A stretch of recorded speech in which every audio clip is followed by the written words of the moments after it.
Hello friends, ఇంతకుముందు వీడియోలో మనం ఆదోని కోట అని చెప్పాను కదా. ఇది ఇంకా బాగా పైకి రణమండల ఆంజనేయ స్వామి టెంపుల్ పైకి వచ్చేస్తే వ్యూ ఇది. ఇక్కడ నుంచి మీరు ఆదోని పట్టణం మొత్తం కూడా చూడొచ్చట. కనిపిస్తుంది కదా అక్కడ మొత్తం, అది ఆదోని పట్టణం ఏరియల్ వ్యూ. అక్కడ ఆంజనేయ స్వామి విగ్రహం కూడా మీకు కనిపిస్తుంది. దూరంగా సీతారాముల విగ్రహం కూడా కనిపిస్తుంది. కొంచెం జూమ్ చేస్తాను, మీకు తెలుస్తుంది. ఇదిగోండి, ఇక్కడ ఇవి కొండలు, ఈ పైన ఒక టెంపుల్ కనిపిస్తుంది. అక్కడ దూరంగా ఆంజనేయ స్వామి విగ్రహం కనిపిస్తుంది, ఆంజనేయ స్వామి మెట్లు, ఆ పక్కన టెంపుల్. తర్వాత అక్కడ సీతారాముల విగ్రహాలు కనిపిస్తున్నాయి. ఇది ఇక్కడ కొండ, ఇదిగోండి కోట. ఇది కోట.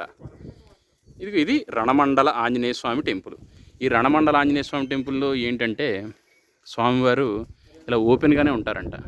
అదిగోండి ఆయన కనిపిస్తున్నారు కదా, స్వామివారు ధ్వజస్తంభం, సీతారాముల విగ్రహాలు, తర్వాత రణమండల ఆంజనేయ స్వామి.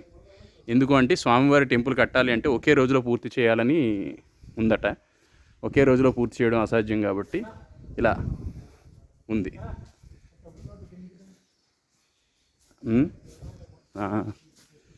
సో ఇది ఆంజనేయ స్వామి టెంపుల్,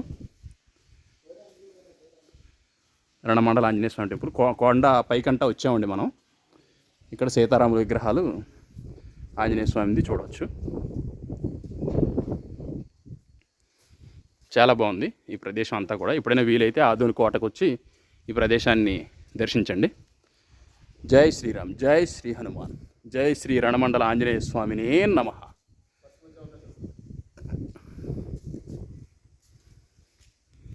అదిగోండి కోట కనిపిస్తుంది కదా. జై హనుమాన్, జై శ్రీరామ్, జై హనుమాన్. శ్రీ రణమండల ఆంజనేయ స్వామి దేవస్థానం.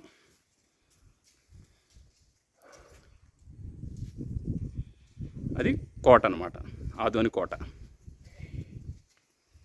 కింద మీకు కోనేరు కూడా కనిపిస్తుంది. ఇది కోనేరు. ఇవన్నీ ఇప్పుడు మనం ఎక్కొచ్చిన మెట్లు. Thank you friends, thank you so much.